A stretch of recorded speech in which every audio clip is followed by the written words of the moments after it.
নমস্কার বন্ধুরা, মাই simple lifestyle ব্লগে আপনাদের স্বাগত জানাই। আশা করি আপনারা ভালো আছেন, সুস্থ আছেন। আমি আজকে একটা নতুন রেসিপি নিয়ে চলে এসেছি, সেটা হচ্ছে আলুর চপ, যা শীতকালে ভীষণই ভালো লাগে মুড়ির সাথে খেতে, আর খুব মচমচে হবে। ঘরে বানালে খুব টেস্টিও হবে। চলুন আপনাদের সাথে শেয়ার করি এই সুন্দর রেসিপিটা আমি কিভাবে এত সহজে ঘরে বানিয়েছি। আচ্ছা, প্রথমেই এই শুকনো খোলায় কি কি মশলা আমি ভেজে নেব দেখিয়ে দিই। 4টে মতো শুকনো লঙ্কা, গোটা জিরে, গোটা ধনে আর তেজপাতা পুরোটাই আমি দিয়ে দিলাম। দিয়ে এটাকে ভালো করে শুকনো খোলায় ফ্রাই করে নেব। নিয়ে এই মশলাটাকে কিন্তু আমি গুঁড়ো করে নেব। মশলাগুলো প্রায় আমার ভাজা হয়ে গেছে। এবার আমি ইন্ডাকশানটাকে বন্ধ করে দেবো, যা গ্যাসের ওভেনটাকে বন্ধ করে মিনিট 5 এভাবেই রেখে দেবেন।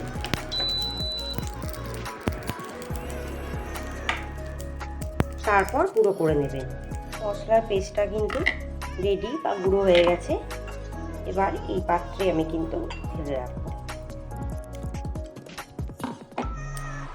কিছু মশলা আমি পেস্ট করে নেব, যেমন নিয়ে নেব 3টে মতো পেঁয়াজ, 4টে কাঁচা লঙ্কা, 6-7 কোয়া রসুন আর একটু আদা। এটাকে আমি জল ছাড়া কিন্তু পেস্ট করে নেব। এই যে পেস্টটা কিন্তু আমার রেডি হয়ে গেছে একদম। এবার বেসনটা গুলে নেব। বড় বাটি নিয়ে নিয়েছি, এর মধ্যে দিয়ে দেবো 2 থেকে 3 হাতার মতো বেসন।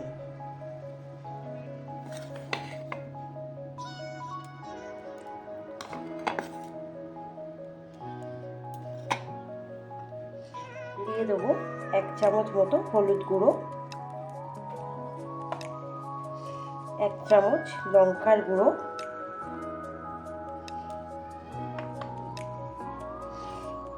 1 চামচ বেকিং পাউডার, আর দিয়ে দেবো 1 চামচ বেকিং সোডা।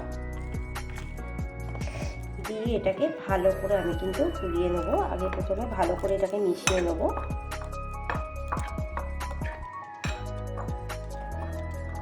প্রয়োজনে হাত দিয়েও মেশাতে পারেন। এবার একটু করে জলের সাহায্যে আমি কিন্তু এটাকে গুলে নেব। দেখবেন জলটা যেন বেশি না হয়।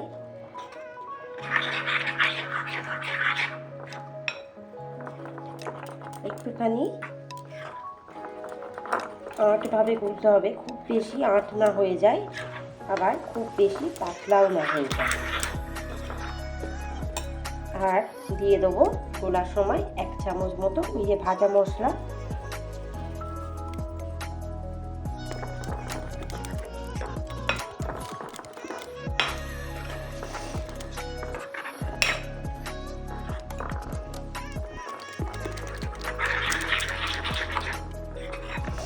দেখুন বেসনটা কিন্তু আমার ভালো মতো গোলা হয়ে গেছে।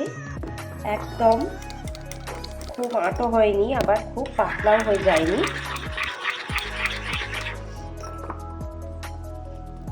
দেখুন সহজেই কিন্তু এই হাতার সাহায্যে উঠছে।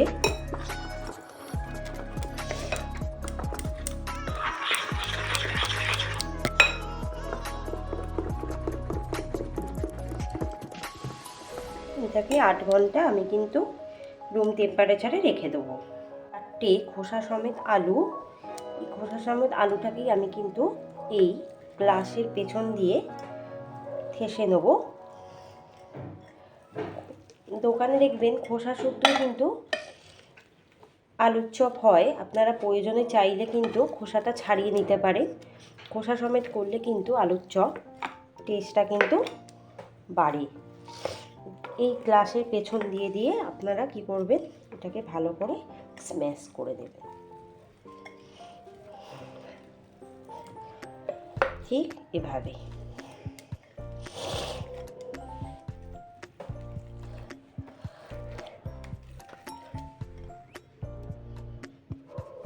হয়ে গেছে।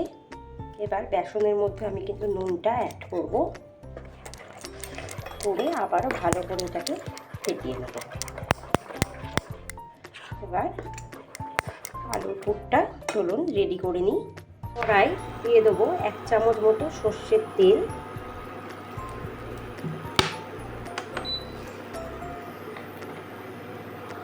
গরম হয়ে গেছে। এবার দিয়ে দেব এই কাঁচা লঙ্কা আর যে পেঁয়াজের যে পেস্টটা আমি করেছিলাম আদা রসুন,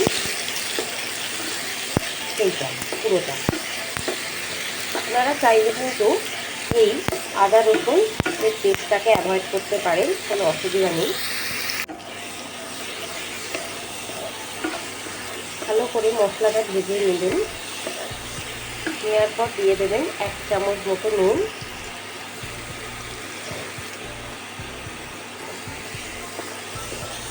নুনটা স্বাদ মতো দেবেন।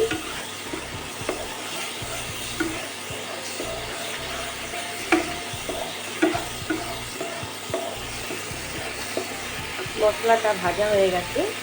এবার এই যে স্ম্যাশ করেছিলাম যে আলুটা, পুরোটাই আমি কিন্তু ঢেলে দেবো।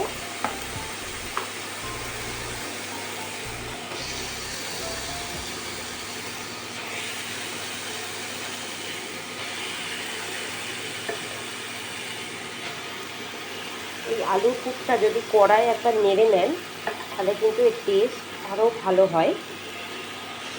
আপনারা চাইলে এমনিও হাতে মেখেও করতে পারেন।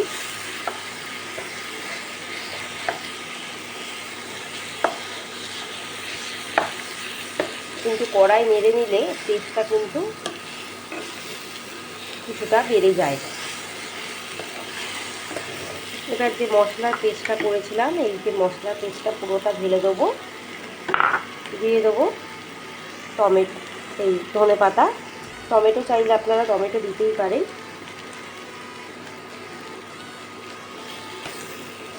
ভালো করে নেড়ে নেবেন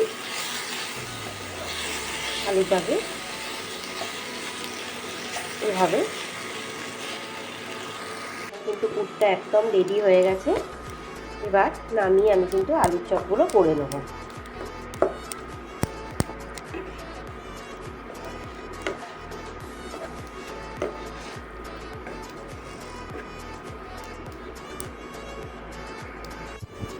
এবার কড়াই কিন্তু দিয়ে দেবো সর্ষের তেল।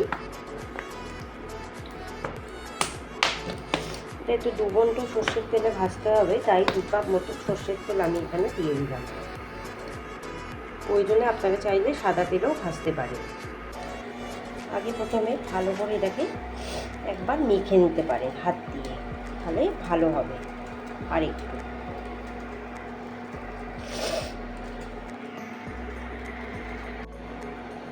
আলুর চপটাকে এভাবে পাকিয়ে নেবেন গোল গোল করে। পাকানোর পর একটা মাটিতে রেখে এভাবে হাতের সাহায্যে চ্যাপটা করে নেবেন।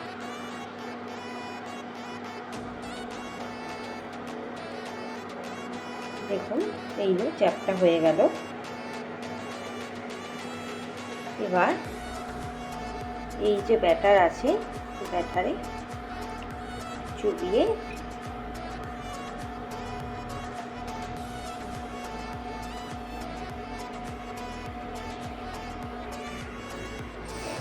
তেলে আস্তে করে ছেড়ে দেবেন।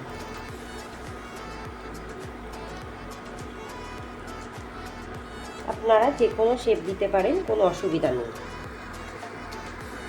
দেখিয়ে দিচ্ছি, দেখুন এভাবে প্রথমে গোল করে নেবেন।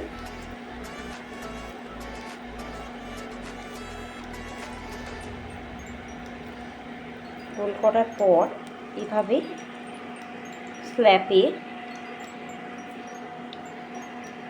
এভাবে চ্যাপটা করে নেবেন। আপনারা হাতের সাহায্যেও করতে পারেন, আমি এভাবে করলাম কারণ আমার এভাবে করতে সুবিধা হয় তাই করে। এবারে এই যে ব্যাটারে চুবিয়ে নেবেন, নিয়ে তেলে ছেড়ে দেবেন।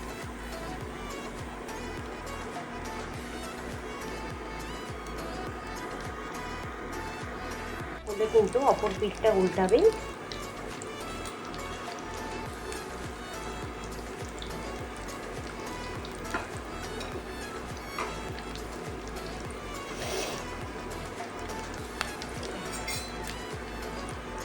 আমি আস্তে করে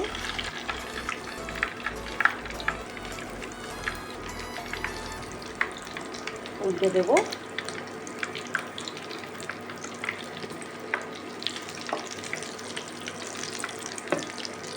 দেখুন বেশ ফুলছে।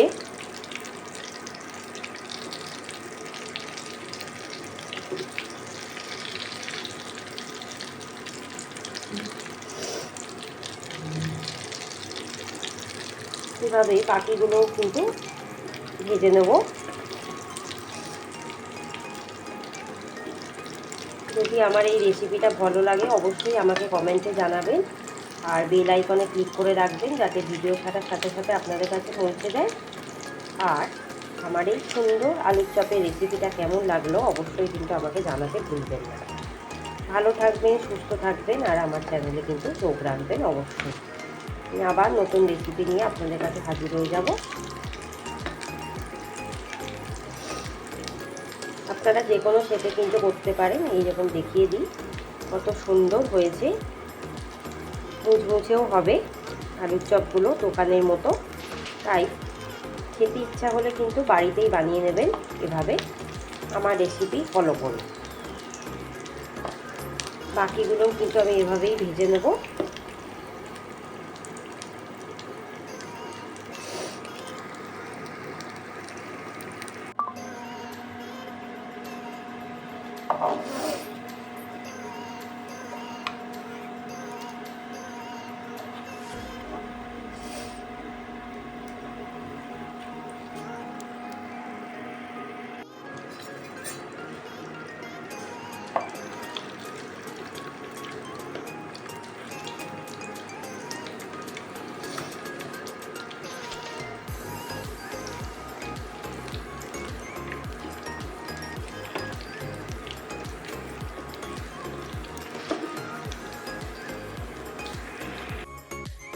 একটু ধনেপাতা ছড়িয়ে দিই ওপর থেকে।